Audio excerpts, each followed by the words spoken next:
Tiffin કેવા બનાવવા? Tiffin સારું બનાવે છો. એમ? હા, ખાઈને ખોટું ન કહેવાય. શાક બાક બહુ સારું, ખીચડી રોટલા સોપડેલા આવે. રોટલા તમે એકલા જ છો એમ ને? હે? તમે એકલા જ છો? હા, દીકરા નથી, દીકરીઓ હારે. દીકરી. હા ભાઈ, તમ તારા બધા તમારા દીકરા જ છે. કેટલા દીકરા છે? લાડ દીકરા છે. સારું સારું બાપા, ભગવાન સારું કરશે. હા. એ અમર મૂડી ના રાખશે બાપા. સારું, બહુ સારું. હું કહી એનું ભગવાન સારું કરશે. હા. સારું કરે એનું ભગવાન સારું જ કરે બા. બસ સારું છું તમે આવ્યા હતી. હું ક્યાંથી ત્યાં ભાઈ ને મેં એક દિવસ ચા પાણી પીવા તો આવો તો કે મારી ટાઈમ નથી મળતો કે મેં રજા ગઈ તો તમે આવ્યા નહીં. એમ કહેતી.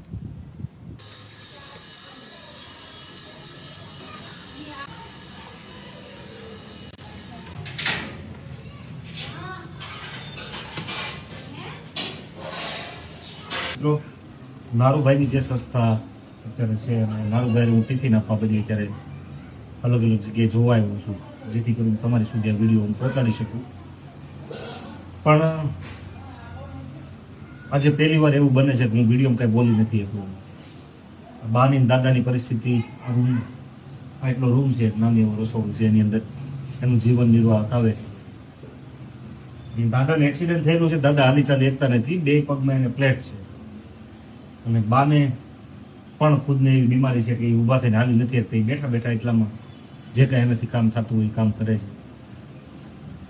પણ મિત્રો, મને કોઈક ધર્મની વ્યાખ્યા પૂછે ને, હું ગામે ગામ રખડ્યો છું, ધામે ધામ રખડ્યો છું, ઘણા મહાપુરુષોને મળ્યો છું.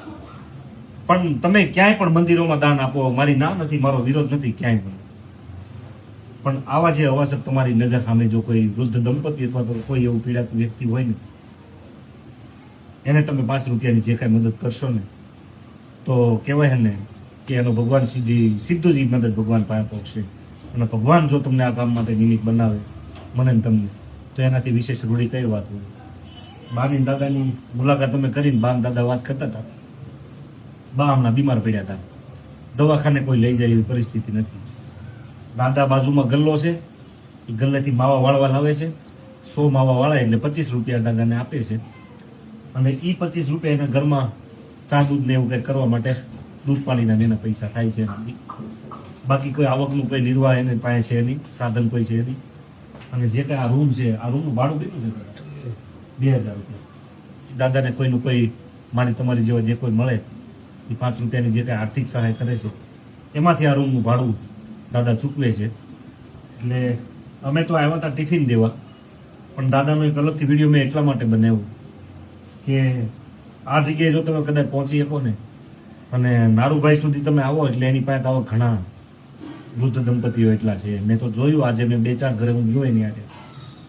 અને ઈશ્વરને તમે ગામે ગામ ગોતો ને તેમ ક્યાંય નહીં મળે તમને.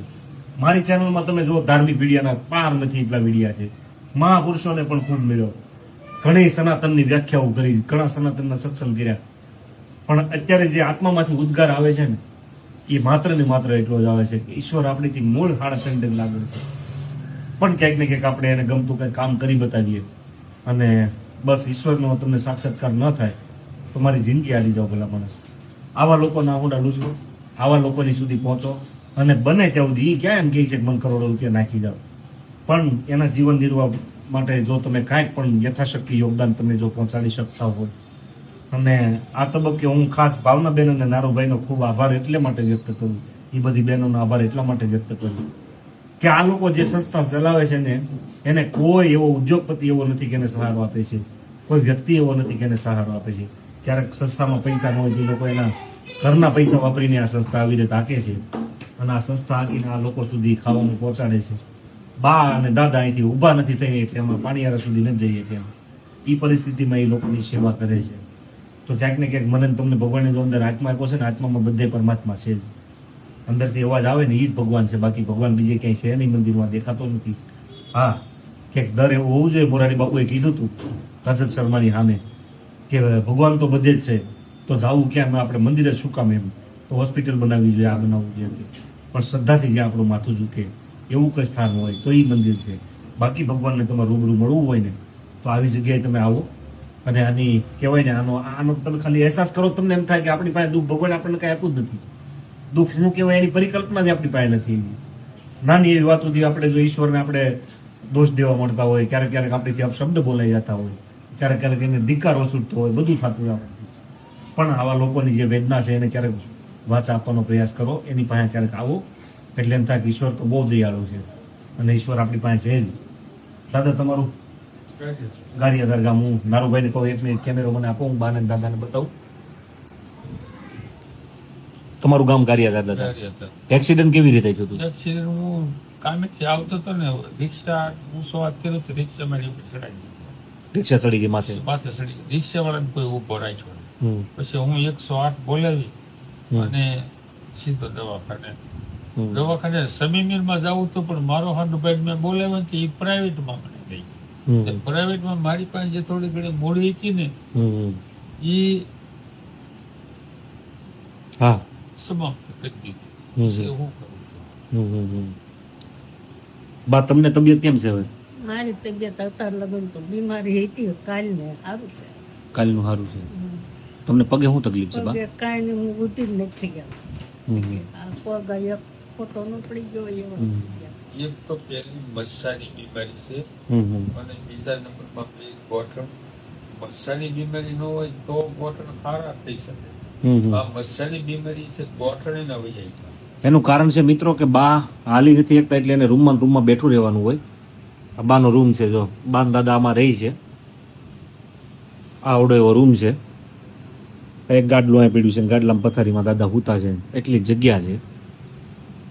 આની અંદર આ વૃદ્ધ દંપતી એનો જીવન નિર્વાહ જે કરે છે. દાદા તમારા કોઈ ભાઈઓ કે સગાવાલા કે કોઈ નથી? પણ કોઈ બાપા અત્યારે નથી. મારા ભાઈઓના છોકરા છે અહીંયા, હા હા, મારા હાળા છે અહીંયા, પણ અત્યારે કોઈ ભાંગી કાઢી બેહવાના નથી. હા હા, બધા પ્લેટ આવ્યા પછી કોઈ અહીં તો કામ. અને આ સંસ્થા જે તમને ટિફિન આપે છે એ બધું વ્યવસ્થિત આવે છે? આ બધું આવે રેડી. એમાં કઈ ખાવાનું રેડી જ આવે, એમાં કઈ વાંધો નથી. ખાવાનું આવે છે. મને કોક કોક થોડો થોડો સહકાર દેશે, એમાં હું આપે કરું છું.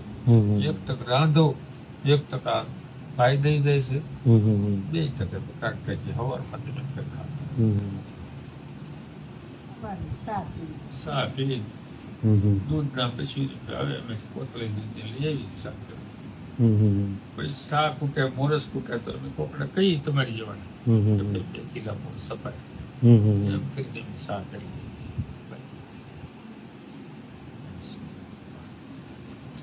બસ 70 કરતા તમારા દીકરા જ છે અને અમે એની હારે છે. તમ તારે આ સોશિયલ મીડિયામાંથી તમને બધા લાખો લોકો જોવાના છે. તમે ક્યાંય એકલા નથી, તમ તારે તમારી હારે જ છે બધા. પણ ભગવાનને એવી પ્રાર્થના કરજો કે અમારી માથે જે વેદના છે એ બીજા કોઈને ન આવે. બસ અમારે જેવું કોઈ દુઃખ ન આપે ભગવાન. બસ. અને આ લોકોને જે અમારી સહાય કરે, અમારી દયા કરે, અમને ખવડાવતી એને ભગવાન જાજુ દે અને સુખી રાખે. હું તો એમ કહું એને કરોડોની આવક થાય. પણ બા કરોડોની આવક કરતા સંસ્કાર મહત્વના છે. તમારી જેવા મા બાપની સેવા આ લોકોના ભાગમાં આવી છે. હું તો નારુભાઈને ઘણી વખત કહેતો હોઉં, મારી પાસે મિલકતમાં બહુ જાજુ નથી, પણ આવા મિત્રો છે ને એ જ મારી મૂડી છે. પણ નારુભાઈ ઘણી વાર કહેતો હોઉં કે આવો વિચાર આવો ને દાદા, એ કંઈક ઈશ્વરની કૃપા હોય તો આવે, નકર નો આવે. દાદા તમે રોવો છો હું કેમ? પેલા થઈ ગયો બેઠા હોય ને નહીં લાવવાના દાદા. દ્વારકાધીશ ને ખાલી એક ઓલું રાખો. દુનિયા કેવી છે ખબર? તમે દેખાવો ને તો ખામો મળ્યો મારો જાટ કરતો તમને ઈદ ભરાવે. આ દુનિયા એવી છે. દેખા હોય ને તો આડો પગ કરે. તો હું દિવસું જાજો હું લેવા ઈ જે મને કોક સહકાર દેતો હોય એમાં તમે. ના દાદા એવા માણસો પાછા અમારી પાસે તમે એને પગી જાય. અમે એટલા બધા હારાય નથી પાછા. આ શેરી છે ને 5 જણા એવા હોય. હા ના એ તમારે ચિંતા નથી કરવાની. તમારો વિડીયો અમે બહાર પાડી છે ને એમાં તમને કોઈ તકલીફ ઊભી થાય તો એની કાયમ માટે જવાબદારી સંપૂર્ણપણે હું લઉં છું. મારું નામ પ્રકાશ ભુવા છે અને તમ તારી કઈ ચિંતા કરતાય નહીં. અને તમારે જ્યારે કઈ દવાખાના બાબતની તકલીફ હશે ત્યારે નારુભાઈની તમારી હારે છે. નારુભાઈ અમને મદદ કરશે, અમે કહે એટલે અમે તમ તાર થતી મદદ બધી કરશું. તમે એકલા નથી, ઈશ્વર આપણી હારે છે બસ. અને આ જે લોકો જોવે છે ને એ તમારા દીકરા થાય બધા બસ આપણે કોઈની પાસે બીજું કંઈ. અને મિત્રો ક્યારેય મેં મારા વિડીયોમાં કોઈ દાનની પૈસાની ક્યારેય કોઈ અપીલ કરી નથી. પણ આજે પહેલી વાર મને બોલતાય થોડુંક ગળે ડૂમો આવે છે.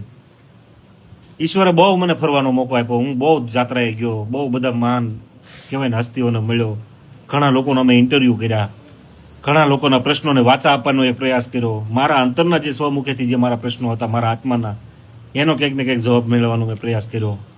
પણ સ્વામી વિવેકાનંદનું એક મેં પુસ્તક વાંચ્યું હતું ને મિત્રો, એમાં એવી રીતનો ઉલ્લેખ હતો નારુભાઈ કે એક ભાઈ સ્વામી વિવેકાનંદ પાસે આવે છે અને સ્વામી વિવેકાનંદને દાદા એને એવું કીધું કે મારે શાંતિની પ્રાપ્તિ કરવી છે અને હું છું મોટો ગુંડો, મને શાંતિની પ્રાપ્તિ આની આ ઘડીએ તમે નહીં કરાવો તો મારી પાસે આ જે છરો છે એ તમારા પેટમાં ભરાઈને તમારા આંતરડે બહાર કાઢી નાખી છે.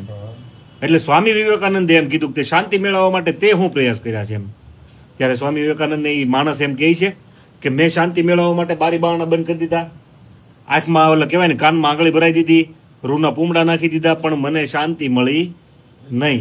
ત્યારે સ્વામી વિવેકાનંદનો એને જવાબ એ હતો કે બારી બારણા ખોલી નાખ અને એ બારીમાંથી તું જો કોણ પ્રજા દુખી છે, કોણ પીડાય છે, એને કંઈક સહાય કરે, અને જો તને એમાંથી શાંતિ ન મળે તો તારા હાથમાં જે ખંજર છે ને એ મારા પેટમાં ભરાઈને મને મારી નાખજો.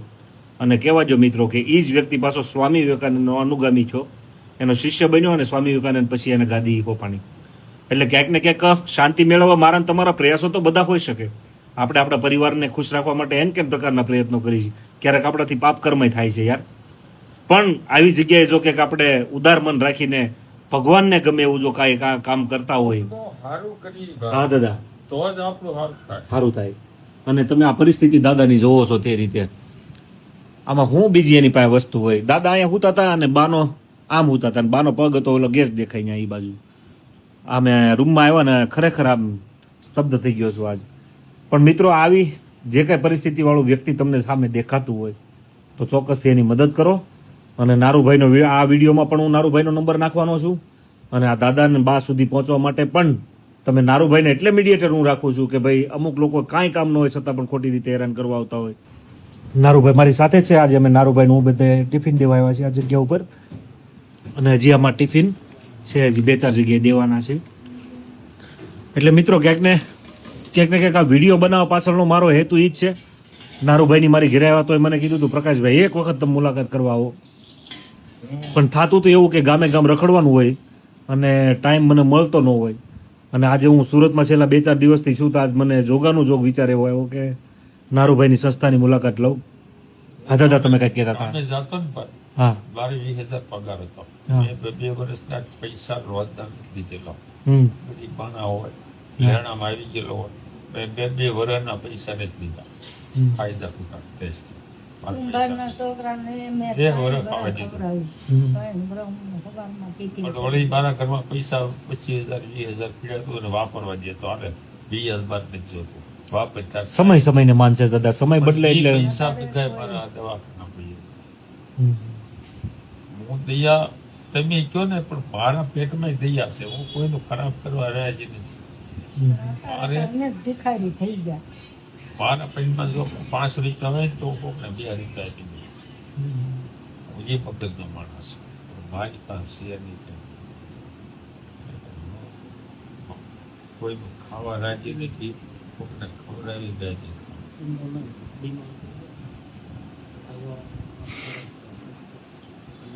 અને બીજું વિશેષ એ મિત્રો કે બા જ્યારે બીમાર પડ્યા હોય કે એવું કાંઈ હોય તો ટિફિન તો આપે જ છે એ લોકો. પણ ભાવનાબેનની બધી બહેનો નારુભાઈની બધા આવીને એને યથાશક્તિ યોગદાન આપીને દવાનો અને સારવારનો પણ બાનો ખર્ચ એ અત્યારે ઉપાડે છે. અને આ બધા ખર્ચમાં ક્યાંય એને કોઈ 5 રૂપિયા અત્યારે આવે એવી એની પાસે કોઈ નારુભાઈ પાસે પણ અત્યારે વ્યવસ્થા નથી. એ પોતે પણ મજૂરી કામ કરીને ખાય છે અને સંસ્થા હકાવે છે. માટે આજનો દિવસ મેં એને ફાળવ્યો ને પણ મને એમ થઈ ગયું કે આજનો દિવસ મેં ભગવાનને ફાળવ્યો અને ખરેખર મને આજ ભગવાનના દર્શન છે. પણ ક્યાંક ને ક્યાંક મારો કહેવાનો તાત્પર્ય મિત્રો એ છે કે ઈશ્વરને આપણે કદાચ ગમે ત્યાં ગોતતા છે. મંદિરમાં તો છે જ, આપણી આસ્થા છે ત્યાં, નો ડાઉટ. મારો કોઈ યારે વિરોધ નથી, મારો કોઈ સંપ્રદાય વિરોધ નથી, કોઈ ધર્મના વડાએ વિરોધ નથી. પણ ક્યાંક ને ક્યાંક આવું જો આપણને દેખાય ને તો આપણે ફૂલ નહીં તો ફૂલની પાખડી આવા લોકોને મદદરૂપ જો થાય ને તો એ મંદિરમાં બેવાવાળો રાજી બહુ થાય અને તમારી પ્રજા તમને કોઈ દી વૃદ્ધાશ્રમમાં નહીં લઈ જાય. કારણ કે અત્યારે છોકરાઓનો બર્થડે હોય, એનિવર્સરી હોય તો આપણે સ્વાભાવિક છે કે આપણે પરિવાર સાથે જાતા હોય, હોટલમાં જઈએ અથવા તો ઘરે કેક લાવીને આપણે જે સગાવાલા હોય એને બોલાવીને સેલિબ્રેટ કરતા હોઈએ છીએ. અને એ જે પશ્ચિમનું સંસ્કૃતિનું અનાવરણ અત્યારે આપણે જે કલ્ચરમાં ગરી ગયું છે. અને પહેલાં મિત્રો આપણે ત્યાં કૂતરી વિયાતી ને તો એને રાબ ખવડાવવાની આપણી સંસ્કૃતિ હતી. એ સંસ્કૃતિના હું ને તમે સંતાનો છીએ. એટલે આપણી આજુબાજુમાં જો આવા કોઈ વૃદ્ધ દંપતી અને જો વૃદ્ધ મા બાપ, આપણા મા બાપ જ કહેવાય હું તો કહું, અને આ લોકો જો દુઃખી થતા હોય તો ક્યાંક ને ક્યાંક મારે ને તમારી જવાબદારીમાં આવે છે. અને આપણે આ તરફ આગળ આવવું જ જોઈએ. ઘણી એવી સંસ્થાઓ છે જે કામ કરે છે, પણ આ સંસ્થા તો એવી છે નારુભાઈની કે આની કંઈ નામ નથી હજી એ લોકોએ નક્કી કર્યું, કેમ હેન્ડલ કરવું એ લોકોને નક્કી નથી હજી થતું. બસ કરવા ખાતર એ લોકો કરવા મળ્યા છે. મારી ઘરે આવ્યા તોય મને એ જ પ્રશ્ન હતો કે પ્રકાશભાઈ આનું ટ્રસ્ટ બનાવવું તો કેવી રીતે બનાવવું, આમાં પૈસા મારે માગવા, કોકની પાસે મદદ માગવા તો કેવી રીતે માગવી, અને મદદ આવે એ બીજાને પુરવાર કરવું તો કેવી રીતે કરવું, અમને કાંઈ ખબર નથી. અમને ખાલી રાંધીને ખવડાવવાની ખબર પડે છે. એટલો આ નિસ્વાર્થ આ સંસ્થા કામ કરે છે. અને મેં નારુભાઈને કીધું હતું કે તમારી સાથે હું ટ્રસ્ટમાં હું પણ જોડાઈશ, અને હું આ સંસ્થાની સાથે આજથી જ હું જોડાવાનો છું. કારણ કે આજે એની સાથે મેં જે જોઈને આ બધું કામગીરી એની જોઈ છે. અને હું તો છે ને ગ્રાઉન્ડ લેવલ સુધી તપાસ ન કરું ને દાદા ત્યાં સુધી હું સાચું ન માનું. કારણ કે આમાં આ જગતમાં અત્યારે બધા છે ને દંભી બહુ છે અને બધા ખોટું કરવા વાળા બહુ છે. હા, બધા છે. ટાઈમે ભલે 8 વાગે અમારે ટિફિન આવી જ જાય. હા હા, કોઈ દી અમને નો આવવાનું હોય તો ફોન કરી દે. હા, ખમણમાં પણ લઈને ખાય દૂધ દહીં. હા.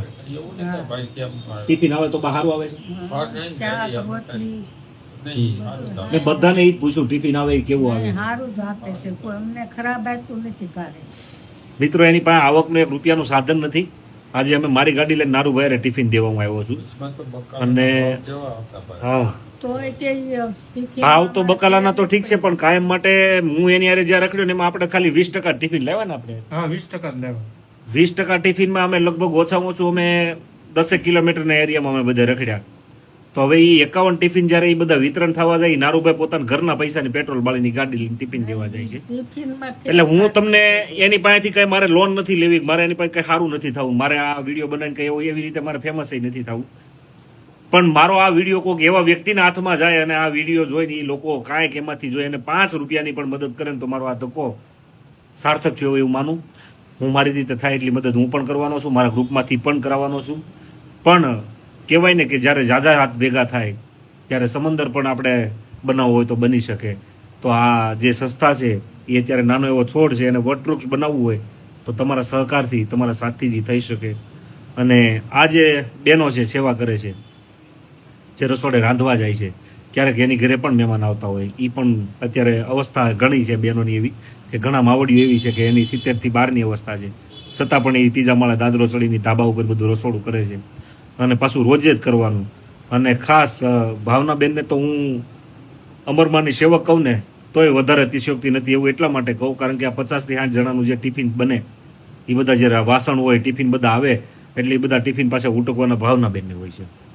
એટલે આપણે ટિફિન ઉટકવાય નથી જવાનું, આપણે શાક સમારવાય નથી જવાનું, આપણે રોટલી સોડવાય નથી જવાનું. તમે જ્યાં ક્યાંય બેઠા છો ત્યાંથી યથાશક્તિ યોગદાન તમે જે કાંઈ બને છે તમને ઈશ્વરે જો આપ્યું હોય તોની વાત કરું છું. અને આપ્યું હોય તો પૈસા આપ્યા હોય તોની વાત નથી, તમને જો હૃદય આપ્યું હોય, હૃદયની અંદર દયા આપી હોય તોની વાત કરું છું.